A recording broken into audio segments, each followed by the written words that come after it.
पालखी सोहळ्यातील महत्त्वाचा क्षण असतो तो म्हणजे रिंगण सोहळा। जगद्गुरू संत तुकाराम महाराजांच्या पालखी सोहळ्यातील दुसरे गोल रिंगण पुण्याच्या इंदापूर शहरात पार पडले। यावेळी विठोबा रखुमाई आणि ज्ञानोबा तुकारामच्या जयघोषाने संपूर्ण आसमंत दुमदुमून गेला। डोळ्यांचं पारणं फेडणारा असा हा सोहळा इंदापूर शहरातील रयत शिक्षण संस्थेच्या कस्तुराबाई श्रीपती कदम विद्यालयाच्या मैदानात पार पडला।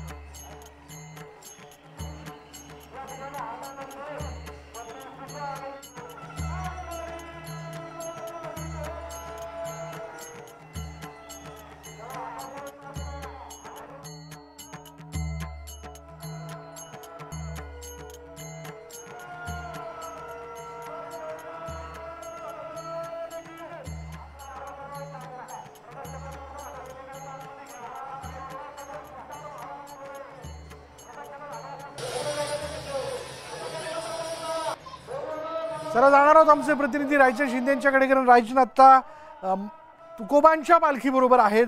रायचंद, रामकृष्ण हरी, काय आजचा दिवसभरातला माहोल होता? म्हणजे अर्थात ज्ञानोबा तुकारामचा गजर तर सुरू असणारच, पण काय घडामोडी घडल्या आज? नक्कीच विशाल, आपल्याला माहिती आहे आज 13वा दिवस आहे पालखी निघालेली पुण्यावरून, देहूवरून, आणि आज इंदापूरमध्ये म्हणजे पुणे जिल्ह्याचा शेवटचा तालुका आहे।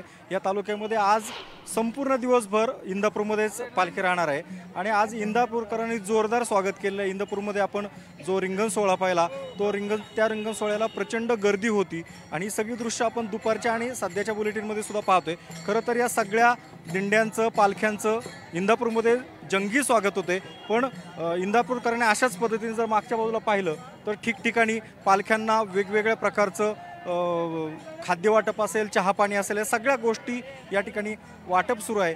खरं तर छोटी मुलंसुद्धा याच्यामध्ये अगदी अग्रभागी आहेत। ही सगळी छोटी मुलंसुद्धा चहा वाटप असेल, पाणी वाटप असेल, अगदी मोफतपणे या ठिकाणी करताना दिसत आहेत आणि इंदापूरकरांनी आज त्याचं जंगी स्वागत केले। दुसऱ्या राजकीय अँगलने जर पाहिलं तर आपण हर्षवर्धन पाटील, भाजपचे जे नेते आहेत हे प्रॉपर इंदापूरमधले आहेत, त्यांनीसुद्धा आज या सोहळ्यामध्ये पायी चालून, टाळ वाजवून सोहळ्यात सहभाग घेतला। पण सगळ्यात महत्त्वाचं म्हणजे राजकीय अँगलने जर पाहिलं तर हर्षवर्धन पाटील सध्या भाजपमध्ये आहेत आणि ते या ठिकाणी आज त्यांनी अक्षरशः तुतारी वाजवून त्यांच्या समर्थकांनी तुतारीमध्ये म्हणजे शरदचंद्र पवार गटामध्ये जाण्याचे संकेतच दिल्याचं समजतं। खरं तर पॉलिटिकल जर न्यूज असेल तर ही मोठी बातमी असेल आपल्या दृष्टीने, पण आपण जर या दृष्टीने जर पाहिलं या ठिकाणचा जो सोहळा तर यामध्ये जसं इंदापूरमध्ये स्वागत झाले तसंच बारामतीमध्ये पण सुरू झालं होतं। या ठिकाणचे काही नागरिक आहेत, आपण त्यांच्याशी पण बोलणार आहोत। स्वागत आहे तुमचं न्यूज 18 लोकमतमध्ये। कशा पद्धतीने आज सगळं इंदापूरमध्ये स्वागत होते? सगळं म्हणजे आम्हाला जी भावना आहे आमची, जसे आम्ही पहिल्यापासून करतो तो लालाभाई, आम्ही मालक चालक आहे, रिक्षावाले, आम्ही सगळे मिळून ही चहाचा कार्यक्रम होता। आज 19 वर्ष झालं। 19 वर्षाच्या अगोदर लालाबाई करत होते, लालाबाईच्या माघारी आम्ही चालवलंय आणि त्यांचं पण सहकार्य आम्हाला असते।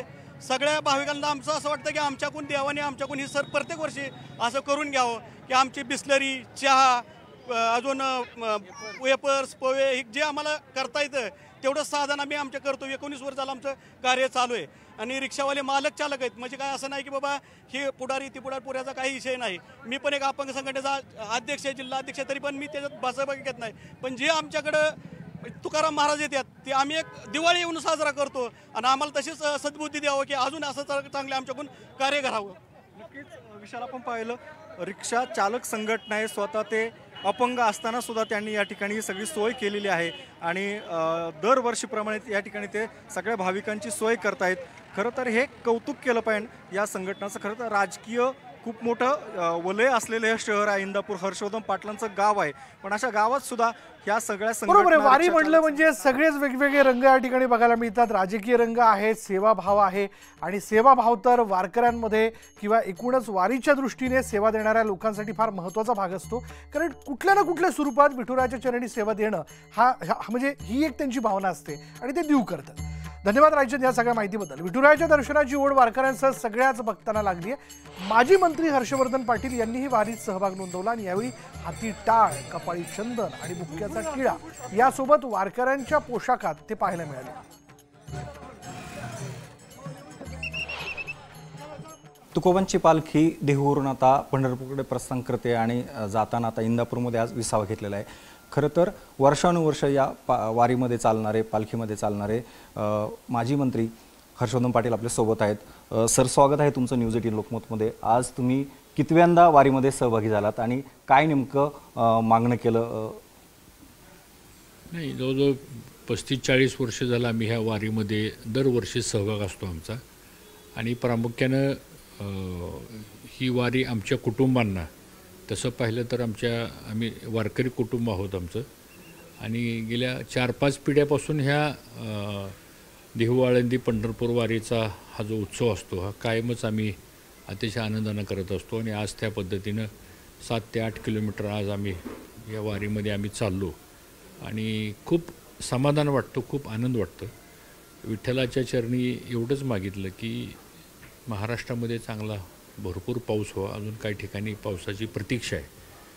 मराठवाडा विदर्भामध्ये खरीपाच्या पेरण्या झालेल्या आहेत, पण आता तिथं दुबार पेरणीचं संकट येऊ नये आणि ह्या वर्षीचा पाऊसकाळ चांगला झाला तर शेतकरी वर्ग खुशी राहील, आणि शेतकरी वर्ग जर आनंदी राहिला तर एकंदरीत सगळा समाज पण शेतीवरती अवलंबून असतो, तो पण आनंदी राहील आणि सर्वांच्या जीवनामध्ये आनंद मिळावा, सर्वांना आरोग्य आणि दीर्घायुष्य लाभो अशी प्रार्थना ह्या वारीच्या निमित्तानं आम्ही करत असतो। वारीमध्ये त्यांनी नागरिकांसाठी, सामान्य जनतेसाठी मागितलंच आहे, पण स्वतःसाठी सुद्धा काहीतरी मागितलं असणार, याला नाकारता येणार नाही।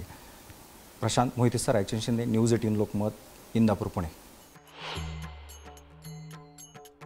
खासदार संदीपान भुमरे यांनी विठ्ठल रुक्मिणीचं दर्शन घेतले। VIP दर्शन बंद असताना संदीपान भुमरे यांनी कार्यकर्त्यांसह विठुरायाचं दर्शन घेतलं। रुक्मिणी मंडप दरवाजा इथून प्रवेश करत त्यांनी दर्शन घेतल्याचं कळतंय, जेव्हा की VIP दर्शन हे बंद ठेवण्यात आले।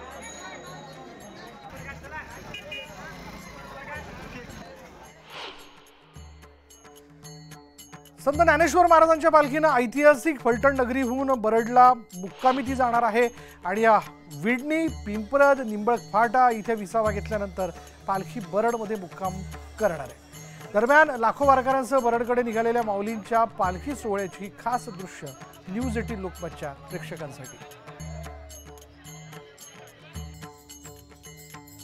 आणि आता क्षणाला पालखीचा मुक्काम ज्या ठिकाणी आहे त्या ठिकाणाहून आमचे प्रतिनिधी गोविंद वाकडे आपल्या बरोबर आहेत। ते आपल्यापर्यंत त्या सगळ्या माऊलीमय घडामोडी पोहोचवत आहेत। माऊली, रामकृष्ण हरी। रामकृष्ण हरी।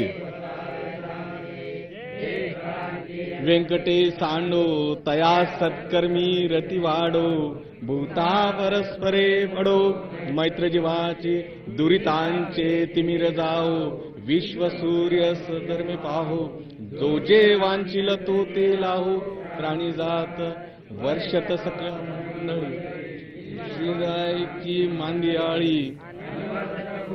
विशाल सर, खरं तर बरड या ठिकाणी आज माऊलींच्या पालखीचा मुक्काम आहे आणि 11वा दिवस आहे। खरं तर जसजशी पंढरी जवळ येते तसतशी या सगळ्या वारकऱ्यांचा जो उत्साह आहे तो वाढतो आहे। खरं तर वारीचं वैभव आत्ता आपल्याला दिसतंय, वारीचं स्वरूप भव्य आत्ता आपल्याला दिसतंय, मात्र या वारीच्या सोहळ्याला ज्यांनी सुरुवात केली होती ती ही सगळी सामान्य वारकरी आहेत, शेतकरी आहेत, जी न चुकता दरवर्षी या वारी सोहळ्यात येतात। खरं तर हा बरड मुक्काम तळ आहे आणि या ठिकाणी हे सगळे वारकरी, म्हणजे जे माऊलींच्या रथापुढे चालणाऱ्या दिंड्या आहेत त्या सोबत येणारी ही सगळी मंडळी आता इथे आलेली आहेत, राहुट्या पडलेल्या आहेत। संध्याकाळच्या जेवणाची व्यवस्था जी आहे ती पूर्ण झालेली आहे। मग मधल्या काळात काय करायचं तर हरिपाठ गायचा, पसायदान म्हणायचं आणि या सगळ्या माऊलींच्या चेहऱ्यावरचं जे आपण बघतोय ते एक समाधानाचं या सगळ्यांचा चेहरा दिसतो। खरं तर यांच्याशी आपण गप्पा मारूया। इथे बसून ते गप्पा मारतात, सुखदुःख एकमेकांशी बोलत असतात आणि माऊली या तळावर येते, त्या माऊलीच्या दर्शनाची वाट पाहत असतात। माऊली, किती वर्ष झालेत, कितवी वारी आहे? 22वी वारी आहे। 22 वर्ष। पहिलं वर्ष कसं होतं आठवते का?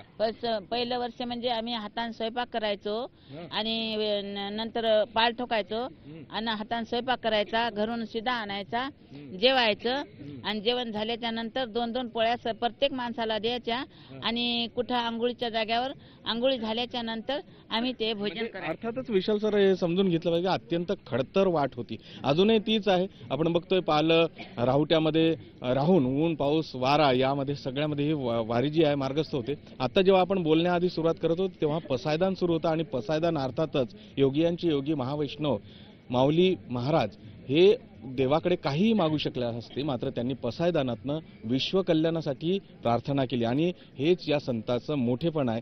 जसं माऊली सांगतात की सकाळशी येथे आहे अधिकार, कलियुगी उद्धार हरीच्या नामे. केवळ हरीचं नाम जरी घेतलं तुम्ही मोक्षासाठी पात्र आहात, एवढा सरळ सोपा मार्ग माऊलींनी सांगितला. ह्या एक माऊली आहेत माझ्यासोबत, त्यांना फक्त 12 खडीची ओळख आहे, मात्र हरिपाठ पूर्णतः मुखपाठ आहे. कसं झालंय, कसं केलं हे? कामामध्ये काम केलं, मुखी बोला राम राम. आपल्या माग परिवार जास्त आहे, म्हणजे मग कामात कामच केलं आणि हरिपाठ पाठ केले, 5 हरिपाठ पाठ केले आणि ते आता डोळे लावून पण येतात आपल्याला. सुंदर आहे ते ध्यान, सुंदरेचे ध्यान उभे टेवरी, कर कटेवरी ठेवून या. तुळशी हार गळा काश्य पितांबर आवडे निरंतर हेची ध्यान.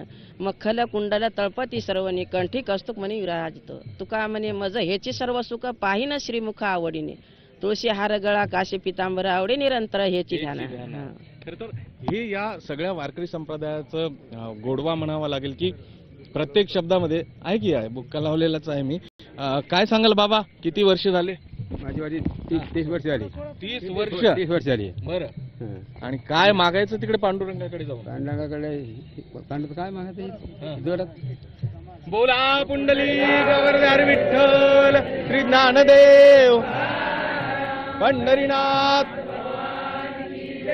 महाराज ज्ञानेश्वर महाराज जगद्गुरु